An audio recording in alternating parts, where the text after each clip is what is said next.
E saúde é o que a gente tem de mais precioso, né? Porque dela depende a vida. E, infelizmente, a cada hora, 40 pessoas morrem em decorrência de doenças do coração.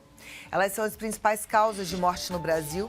E, de acordo com o último levantamento da Sociedade Brasileira de Cardiologia, esse é o número. O infarto lidera essas estatísticas. Um dado preocupante e que muitos não fazem a mínima ideia de como proceder ao se deparar com alguém infartado. Então, hoje, a gente vai aprender sobre esse assunto. E eu convido para participar desse papo com a gente, um médico maravilhoso, especializado em cardiologia pela Sociedade de Hemodinâmica e Cardiologia Intervencionista, membro fundador da Sociedade Latino-Americana de Cardiologia Intervencionista e atual diretor do grupo Angiocárdio, além de ser chefe do setor de cateterismo do Hospital Oswaldo Cruz, Dr. Hélio Castelo. Seja muito bem-vindo, muito bom recebê-lo.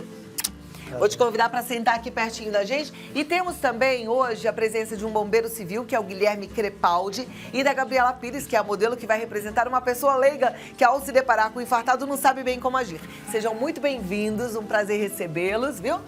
Obrigada por estarem aqui.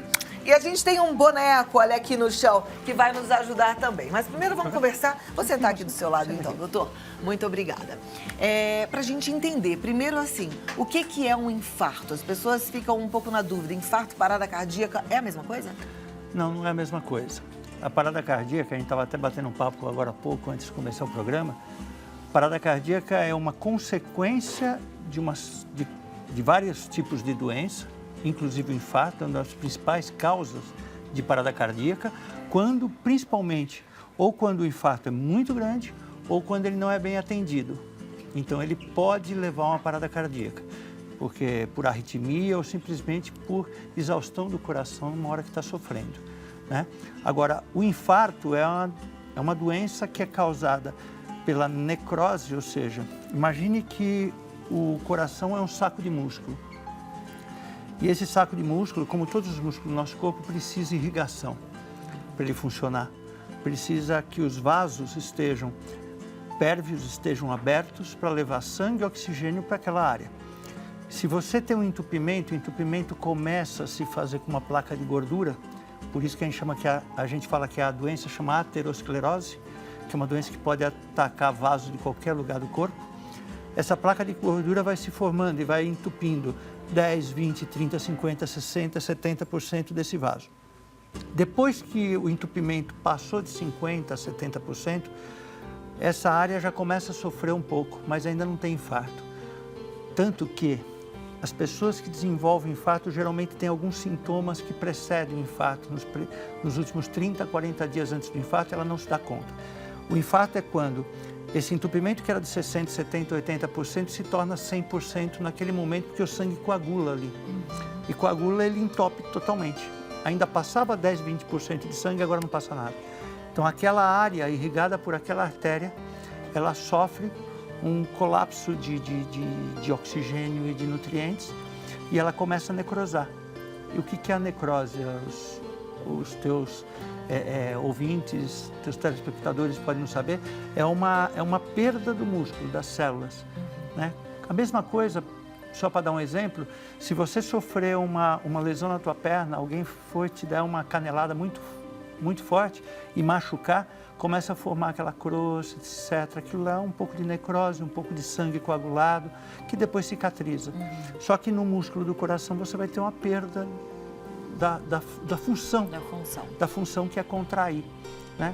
Dependendo do tamanho do infarto, depende do tamanho do vaso e do local onde entope. Se for grande, ele pode levar à morte súbita. Se ele for um infarto menor, tem jeito de atender. A maioria tem como você fazer alguma coisa.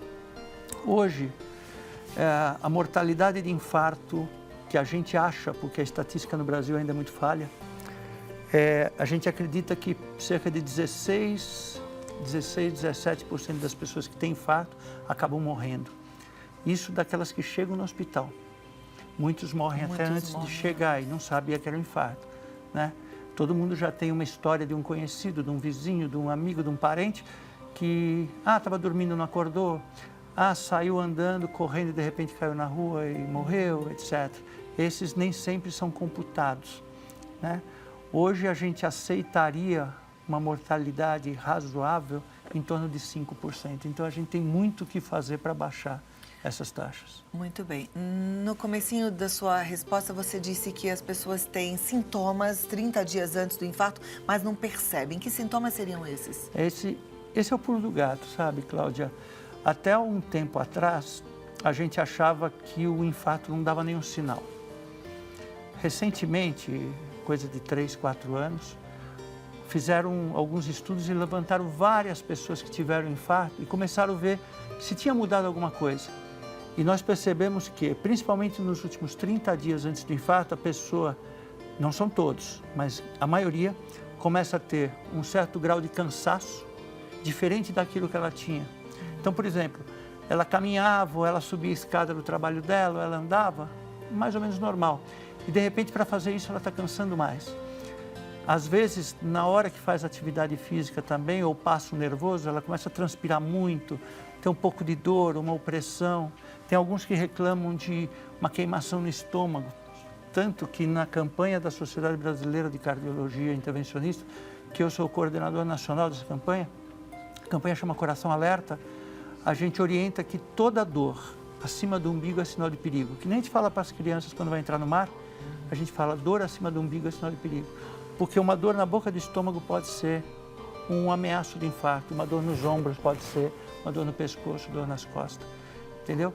E a pessoa passa desapercebido. Aí ela toma um remédio para o estômago, ela vai deixando a coisa correr, até que chega o dia que tem um infarto mesmo. Ok. Do dia do infarto, existe algum sintoma? O que a pessoa sente quando ela está infartando? Existem vários sintomas. O sintoma mais conhecido e mais importante é a dor no peito, tá? É outra coisa interessante também. Às vezes a gente pergunta para o paciente, você teve dor no peito? Ele fala, não tive. Ah, não teve? Não tive, só uma pressão. Então, confundir a dor. O que é dor para você, às vezes para mim não é, né? Isso é meio maluco. Mas, geralmente é uma dor no meio do peito, em caráter geralmente de opressão, de aperto, que do peito ela pode ir para o braço esquerdo e para as costas. Só que a gente tem que lembrar que é o que eu falei agora há pouco. Ela pode ser uma dor no estômago, que engana, ou uma dor só nas costas, ou só nos braços, ou só na parte alta do tórax. Além disso, um sintoma de cansaço, que a gente chama de dispneia, que seria a falta de ar na hora. Geralmente, na hora do infarto, transpira muito, transpira de molhar a roupa, tá? E náuseas e vômitos, e até pode ter perda de consciência. A gente tem que lembrar que mulheres e idosos têm menos sintoma que as outras pessoas. E mulher idosa tem menos ainda, né? E diabéticos também. Então, eles tendem a ter uma dor um pouco mais fraca e tendem a ter um pouco menos de sintoma tão típico, como a gente fala.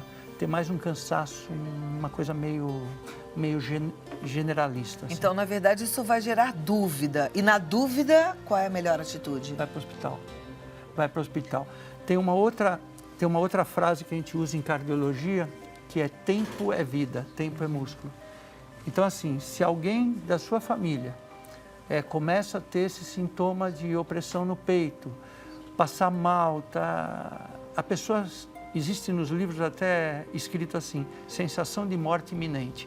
A pessoa sabe que aquilo não é normal para ela, não é uma dor muscular que aperta, dói, é uma opressão. As mulheres às vezes soltam o sutiã achando que está apertado, sabe, aquela coisa toda, abre camisa. Então, na dúvida, leva a pessoa para o hospital. Quanto mais rápido ela chegar no hospital, maior a chance dela sobreviver. A gente sabe hoje que a maior parte das pessoas que morrem de infarto morrem dentro da primeira hora ou das primeiras 2 horas. E dentro das 24 horas morre a grande maioria daqueles que vão morrer, obviamente, né? Então, quando a gente traz muito rápido, a gente diminui isso. Só de chegar no hospital já cai a chance de morte. Aí você fala, mas 1 hora é muito tempo. Recentemente a gente fez uma pesquisa nos hospitais que a gente atua e a gente viu que o tempo de iniciar a dor até chegar no hospital, em média, no Brasil, é de 6 a 8 horas. Uau, é muito tempo, né? É muito tempo. Bom, até porque a gente pensa sempre muito no meio que a gente vive. Então, você vive numa cidade grande, você tem um hospital próximo, mas o Brasil, ele é gigante. Tem gente que vive muito afastada de um hospital, né? Isso tem gente que demora realmente horas para conseguir acessar um hospital. Sabe que, Cláudia, a mortalidade de infarto na França era na faixa de... Obrigado. Era na faixa de 15%, 16%, como é a nossa. E os franceses já tinham feito de tudo para abaixar essa taxa e não conseguiu. E só conseguiram quando começaram a orientar a população, como faz com o teu programa. Então, nós criamos essa campanha que chama Coração Alerta para orientar as pessoas mesmo. A gente sabe que boa parte desse retardo para chegar no hospital tem vários fatores. Tem o fato de morar longe, de não ter carro para chegar, demorar para chamar uma ambulância, pode ter tudo isso. Mas um fator grande, mais forte, é a desinformação. Então a pessoa acha que aquilo não é infarto e ela começa a se medicar, ela sem querer, ela negligencia a sua saúde. E tem uma coisa muito interessante, mulher demora mais para chegar no hospital do que homem. Porque a mulher fica tentando dar um jeitinho? Ela tenta, ela pensa nos outros. O homem é mais egoísta. Isso é outra coisa que nós percebemos também. O homem, ele vai menos ao médico. Mas quando é uma coisa grave, ele me leva para o hospital, senão eu vou morrer. Ele cata alguém que leva ele para o hospital. A mulher já pensa no cachorro, na criança, o que vai fazer de comida. E ela tem menos dor, a dor tem uma tendência a ser mais fraca.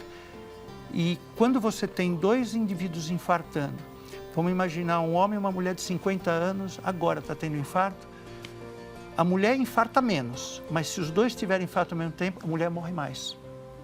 A mulher tem maior risco de morrer. Então, a gente até diz no hospital, se chegar dois infartados, um homem e uma mulher, atende a mulher primeiro. Primeiro a mulher. E não é cavalheirismo, é porque ela morre mais. Perfeito. Bom, essa é a medida. Agora, aí você fala, puxa, demorou, o que acontece é que a situação piorou. Se não age, pode acontecer uma parada cardíaca? Pode, um infartado? sem dúvida, pode ter uma parada cardíaca. E aí, teve uma parada cardíaca, não temos mais o que fazer ou podemos tentar fazer algo? Podemos. Existe uma série de medidas que o nosso amigo aqui, que é bombeiro, vai mostrar para a gente, mas a gente sempre tem que lembrar que, se a gente não for treinado, a gente tem que chamar um serviço de emergência. Então, hoje, a orientação inicial é chamar o SAMU, que é 192, então é fundamental isso. É bom deixar na geladeira, gente, sabe? Porque na hora do nervosismo, dá um branco, talvez você nem lembre esse 192. Coloca na geladeira, SAMU 192, deixa ali. Sabe, Cláudia, até se você tiver um convênio médico, você tem dinheiro, chama 192. Porque para emergência é 192, que é o SAMU, ou 193, que é o bombeiro, né? Porque ninguém vai chegar antes deles, provavelmente. Ninguém, pelo menos, que saiba atender. Então, se você tiver noção de atendimento, que é o que eles vão explicar para nós, você chama o 192, ou pede para alguém chamar e começa a dar o atendimento que eles vão ensinar. Enquanto não chega, tá? Mas, na verdade, tem que agir. E se você puder correr para o hospital, melhor ainda. Acho que é mais rápido ainda, né? Pode ser. Então, eu vou pedir para o Guilherme nos ajudar, então. Se você está achando que o serviço está demorando ou vai demorar, o que a gente pode fazer, Guilherme? Então, em caso que você se depare com uma pessoa caída, primeiramente você tem que chegar próximo dela, sempre se posicionar numa posição de socorrista, o correto é os dois joelhos no chão. Cheguei próximo da vítima, eu vou checar a vítima, o nível de consciência dela primeiro, para ver se ela tem alguma resposta. Vou chamar ela pelo nome 3 vezes, se eu souber o nome. Se eu não souber, eu chamo ela de senhor ou senhora. Vou chegar e falar o próximo, senhor, o senhor me escuta? Senhor, o senhor me escuta? Senhor, o senhor me escuta? Ele não responde. Então, mostra que ele está inconsciente. Então, eu vou ter que checar agora os sinais vitais dele. Vou checar a respiração. Como que eu vou checar a respiração? Eu vou pegar aqui, aqui no queixo dele, e a mão no tórax, e vou verificar de 7 a 10 segundos se a vítima tem expansão torácica. Verifiquei que ela não tem expansão torácica, eu devo automaticamente ligar, conforme o doutor falou, ligar para o SAMU, 192, antes de eu iniciar o procedimento. Se a pessoa leiga ela for treinada e ela tiver noção de como verificar também os batimentos através da carótida, a artéria carótida, que fica localizada próximo ao pescoço, ela também pode estar fazendo isso de 7 a 10 segundos. Mas a respiração, checou que não respira, liga para o SAMU. Se ela estiver sozinha, ela liga para o SAMU. Se tiver alguém próximo, ela pede para as pessoas, por favor, ligue para o SAMU, ligue para o Corpo de Bombeiro e sempre informar a pessoa, informar os socorristas que a vítima não respira. Tá. Não respira, então nós vamos começar o procedimento. Mas agora se pergunta, onde que é o local que se faz a compressão torácica? Alguém aqui imagina? Então, qual é o local? O dedo da aliança no processo tifoide. Esse ossinho aqui que a gente aperta. Quando você desce a tua mão no meio aqui do peito, né? Você tem um ossinho aqui que é o limite, mais ou menos, para ir para o abdômen. Tá. Dá para perceber, né? É nesse lugar. Aí você põe o dedo da aliança. Isso. O dedo da aliança. 2 dedos para cima. 2 dedos. Acima dos 2 dedos é o local correto de fazer as compressões torácicas. Então, entenderam? Você coloca o dedo da aliança no ossinho, 2 dedos para cima e você vai massagear aqui, em cima disso. Isso. A Então, mão conforme o boneco, é difícil. Nós temos o diafragma, né, que é a famosa boca do estômago, ou então dedilhar a linha das costelas. Dedilhou a linha das costelas, chegou no final, processo tifoide. Tá. Processo tifoide, 2 dedos, acima dos 2 dedos é o local correto de fazer as compressões. Então eu sempre devo fazer as compressões torácicas com o braço sempre esticado, não posso usar a minha própria força, eu não posso usar a minha força, eu tenho sempre que usar o peso do meu corpo. Sempre. E o meu ombro tem que estar sempre alinhado com o nariz da vítima. Meu ombro. Eu não posso ficar nessa posição fazendo compressões torácicas, porque eu estou aqui, não está fazendo da forma correta. O correto é em cima. Então aí eu começo as compressões torácicas, que é de 1 a 100 num ciclo de 2 minutos. Chegou 2 minutos fazendo as compressões, que no total daria 200, eu paro e checo novamente sinais vitais. Então a compressão começa aqui assim, ó. 1, 2, 3, 4, 5, 6, 7, 8, 9, 10, 11, 12, 13, 14, 15, até 200, no caso direto. Fez 200 compressões, eu vou checar novamente se ela respira. De 7 a 10 segundos. Se ela não respira, se eu souber também, conforme eu falei, se eu for treinar, a pessoa leiga for treinada, a checar também através da artéria carótida, de 7 a 10 segundos também. Ela não respira e não tem pulso, eu continuo o procedimento até que chegue o suporte avançado. Perfeito. Tem alguma coisa para complementar, doutor? Não, é importante, uma das coisas que a gente usa, e nós trouxemos ela como modelo, Gabriela, como uma pessoa leiga, para ela tentar fazer. Então, eu vou pedir fazer. para o Guilherme sentar. Gabriela, vê se você conseguiu entender e se daria certo esse procedimento. Porque é bom a gente também entender que parece simples, mas às vezes não é, né? E aqui a gente, com a Gabriela, vai ter a oportunidade de corrigir. Ele vai mostrar. Corrige ela, por favor. Sim. E uma coisa que a gente usa, viu? Geralmente a gente coloca embaixo a mão de menor força. Entende? Então, se eu sou destro, eu ponho a esquerda. Se eu sou canhoto, eu ponho a direita. Por quê? Porque isso diminui a chance de você fazer força com o teu braço. Isso. Você dá apoio com o outro. Entendeu, Gabriela? Você é destra? Sim. Então, a esquerda embaixo. Mão esquerda por baixo. A posição da Gabriela está correta? Não. A Gabriela fica sempre de frente para a vítima. Dessa forma aqui, isso. Como é que ela checa a respiração? Isso. Primeiro você checa o nível de consciência da vítima, para ver se ela tem alguma resposta. Checa o nível de consciência. Uma mão aqui próximo da cabeça e a outra aqui no ombro. Chama ela por 3 vezes pelo nome, ou se você não souber o nome, senhor ou senhora. Senhor, senhora. Senhor, senhora. Ela não responde. Aí agora você tem que checar o quê? Os sinais vitais, a respiração dela. A respiração primeiro, a mão aqui em cima, sempre da região do tórax e abdômen. A mão, abre as mãos. A outra mão próximo, liberando as vias aéreas dela, isso. E checa de 7 a 10 segundos se ela respira. Checou de 7 a 10 segundos, ela não respira, você deve pegar, se você for uma pessoa treinada, checar através da veia da carótida, próxima do pescoço, isso. De 7 a 10 segundos também. Se não respira e não tem pulso, você está sozinha, você deve primeiramente ligar para o 92, o SAMU, ou o 93, o Corpo de Bombeiro. Ligou ou pediu para alguém ligar, você inicia o procedimento. Sim. Aí, para localizar o local correto, o dedo anelar Legal esse próximo negócio do processo tifoide. Processo tifoide, aqui, isso. 2 dedos, acima dos 2 dedos, Gabi. Aqui, Gabi, isso. Aí você pega agora, entrelaça os dedos, os braços esticados, chega mais próximo da vítima, abre mais as pernas. Quanto mais abrir as pernas, mais confortável fica. Tá. Isso. O ombro alinhado com o nariz da vítima, Gabriela. E faz a compressão. 3, 4. Está fazendo corretamente. Quando o boneco ele estrala, mostra que ela está fazendo a compressão com qualidade. Mostrando que qualquer pessoa pode fazer esse procedimento. Uma Só basta dúvida, treinar. ela deu uma paradinha, deu um espaço entre uma pressão e outra, isso tá errado, né? Não, tem que ela ser tem que frequente? parar, é frequente. É 200 direto. Vamos lá, Gabriela, Direto, vamos ver o vamos ritmo. lá. Vai. O braço esticado, Gabriela. A gente tem uma tendência a dobrar o braço. Sim. Não pode ser muito rápido, também Quando você dobra não o pode braço, ser muito você devagar. aumenta a chance de dar fratura, porque você faz força. Ah, se dobrar o braço faz Isso, força. não Então tem pode. que ser com o Braço braço esticado. esticado para ser só o peso do seu próprio Exatamente. corpo. Isso. Então, O ritmo. Outro dia veio alguém aqui no programa e falou que é o ritmo até de uma música. Música do Que Bee fa- Gees. A música do Bee Gees. Isso. Qual que é a música? Vocês Stella. lembram? Eu não sei. É essa aí. A Stella. Ah, é aquela. Stella, tá, É tá, essa mesmo. tá, Essa é o É essa ritmo da mesmo. ICP. tá. É assim, ó. tá. É essa. Vamos Ok. lá. A gente tem que ter isso na cabeça. Em alguns treinamentos a gente põe a música. Isso. Perfeito. Ó, braço Na esticado. verdade, é claro que na hora do Colocar o nervoso, cotovelo muito aqui. disso Não, dá o branco. dedo Por você isso, pode. gente, a importância 2 dedos, de ligar pro SAMU, para vir o socorro rápido. O braço.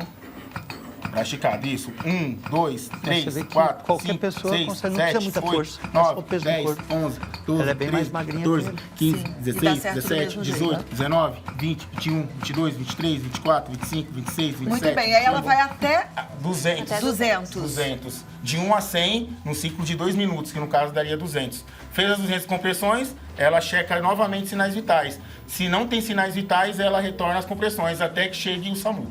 Muito bem, muito obrigada. Doutor, daqui a pouquinho a gente vai responder as dúvidas dos nossos Tá bom. telespectadores. Perfeito. E eu também queria que a gente falasse um pouquinho sobre prevenção, porque eu sou do ponto que é sempre melhor a gente prevenir do que remediar. Com certeza. Né? E se dá para prevenir, e o que é que a gente precisa saber? Muito obrigada, Guilherme, Gabriela. Vamos voltar já já, que fez a aula e já praticou aqui Com certeza. nesse boneco, né? Mas eu deixei aqui no ar a questão da prevenção. É possível fazer uma prevenção ao infarto? Ah, sem dúvida. Eu sempre falo que a melhor forma de você sair vivo do infarto é não tê-lo. A gente brinca assim com os pacientes, mas existe aquele fato que no ser humano de que a gente sempre acha que com a gente não acontece, né, Cláudia? Tanto que eu falo que a gente gasta tempo e dinheiro com manutenção do carro e de outras coisas, a gente esquece de fazer a nossa manutenção. Então, como é que é a prevenção? É isso mesmo, é não ter o infarto. Para não ter, o infarto é uma doença que, embora tenha aquelas pessoas, sempre vai haver alguém que vai morrer de infarto e paciência. Por mais que você faça a prevenção, porque eventualmente existe um quadro súbito que toda a prevenção não captou. Então, às vezes as pessoas falam, mas um amigo meu fazia check-up e acabou morrendo de infarto. Sim, mas a grande maioria a gente detecta antes. Então, a gente tem que lutar pela maioria. Então, primeiro, a gente tem que saber os fatores de risco. Existem 3 fatores de risco que a gente não consegue mudar. A cada dia nós estamos mais velhos, homem tem mais infarto que mulher, e quando você tem um antecedente familiar, você tem um risco um pouco maior. Então, se você já tem uma idade acima de 40 anos, então já tem um risco um pouco maior que outras pessoas. Se você é homem, tem um pouco mais de risco que mulher. Mulher aumenta mais o risco depois da menopausa, tá? Você tem antecedente na família, então já acende uma luzinha de alerta. Aí vem os outros fatores que são modificáveis, que é o cigarro, é a pressão alta, diabetes, obesidade, sedentarismo, colesterol alto, alimentação inadequada, uso de drogas, principalmente derivados da cocaína. Então, são vários outros fatores que vão somando, que eu falo que é que nem você jogar mais combustível numa fogueira, tá? Então, existe a fogueirinha lá, a chama, que se você jogar um paninho, você pode apagar. Agora, se você jogar mais combustível, não tem pano que você pague. Então, a pessoa tem que fazer uma avaliação médica, tem que fazer um check-up periódico. Quem? Acima de 40 anos, todo mundo. Se você tem muitos fatores de risco desse que a gente falou, eu acho que tem que ser abaixo, a partir dos 30, 35. Semana passada eu tive um infartado de 22 anos e já peguei alguns de 28, 26, 27, principalmente por uso de drogas ou nas mulheres por anticoncepcional associado ao cigarro. Olha o perigo. Então, é uma questão de somar os fatores de risco. É a mesma coisa no teu carro. Se você não usa cinto de segurança, você corre, você passa farol vermelho, tua chance de morrer é maior. Então, é mais ou menos igual. Tem que cuidar. Temos perguntas aqui, eu pedi para você participar, então vamos lá ajudar nas dúvidas da turma que está em casa. A primeira delas vem da Cláudia não, ela é da Bahia. Ela fala, vem Cláudia para Bahia, da Isabel Estrela. Obrigada, Isabel. Se Deus quiser, eu vou em breve. Ela fala assim, uma pessoa que faz atividades físicas e leva uma vida saudável pode vir a infartar? Pode. Tem uma chance menor, porque ela não tem aqueles fatores que eu falei modificáveis. Mas ela vai ficar cada vez mais velha. Depende da parte sexual, vamos dizer se é homem ou mulher. E depende de antecedentes familiares. Esses fatores vão carregar, vão com ela o resto da vida. A Leia, gostaria de saber se o infarto só dá em quem tem pressão alta. Ela é de Nova Iguaçu. Obrigada, Leia. Não. Infarto dá em qualquer pessoa, quase qualquer idade, né? De vez em quando você pega até jovenzinhos com infarto por uso de drogas. Mas hipertensão é só um fator de risco. Ok. Boa tarde, Cláudia. Doutor, queria saber qual é a diferença de um infarto fulminante. Sou fã do programa, meu nome é Nadir, minha cidade é Santa Rosa do Viterbo, São Paulo. Obrigada, Nadir. Então, Nadir, infarto fulminante é aquele que causa morte súbita.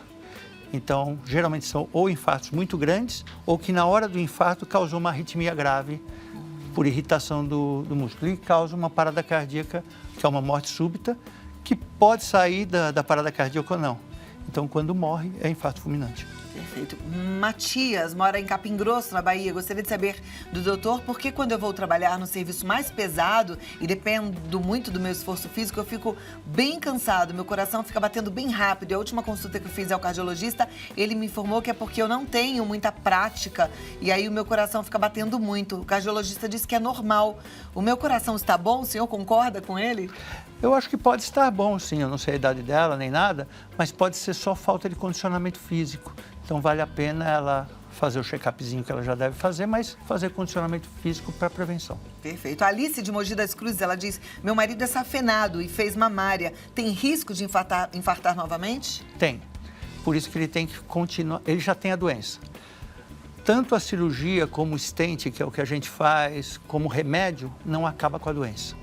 Essa é uma doença crônica, chama aterosclerose, então ele tem chance de desenvolver de novo um entupimento grave e de infartar.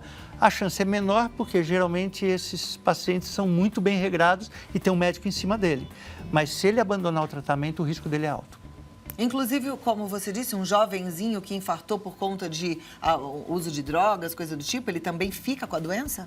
Não, é outra doença. É outra história. É outra coisa. Ele não tem aterosclerose, ele não tem a plaquinha de gordura. Tá. Foi só formação de coágulo por causa da droga. Ok. A próxima é do Bruno Lima, de Santos. Ele pergunta se qualquer pessoa pode infartar e se isso pode ser hereditário.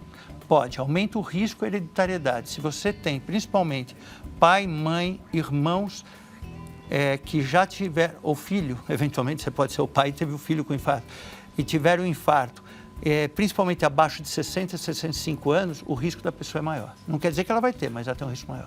Perfeito. Tem alguma pergunta, Gabriela? Guilherme? Não? Muito obrigada pela participação de vocês. Doutor, eu acho que um último recado aí, já que a gente está fazendo essa campanha também para apoiar, porque a gente acredita que esse número precisa mudar, como aconteceu na França, né? Sem dúvida. Então, assim, pedir para vocês entrarem no site www.coração, que é coracaualerta.com.br. Isso daí é sem custo, é um site da Sociedade Brasileira de Cardiologia, ela tem muita informação. Treinar, se informar e qualquer dúvida também tem no meu Instagram, que é Hélio Castelo, Castelo com 2 L's. Pode fazer a pergunta que eu respondo. Muito bom, muito obrigada. O Guilherme Crepaldi é bombeiro da Academia de Bombeiro Civil do Estado de São Paulo. O site é o www.abc e aí você também pode entrar em contato. E a Gabriela Pires é da agência Maxfama. Obrigada, maxfama.com.br. Muito obrigada, doutor, Obrigado, e até querida. a próxima. Até a próxima, se Deus E quiser. olha, você em casa aí, não esqueça, hein? Siga lá no Instagram também, Coração Alerta, sem cedilha, tudo junto, Coracal Alerta. E o campanha coraçãoalerta.com.br. Seguimos? Mais sábios em relação ao coração, ao corpo, à saúde? Então vem comigo. Ai, sabe uma coisa que eu acho que é importante? Deixa eu perguntar pro doutor, que ele tá aqui ainda. Quando a gente dorme bem, a gente cuida do coração de alguma forma? Cuida. Quem tem insônia tá correndo um risco maior? Quem dorme mal ou tem insônia, aumenta o risco cardiovascular e aumenta o risco de arritmia cardíaca. Obrigada, doutor.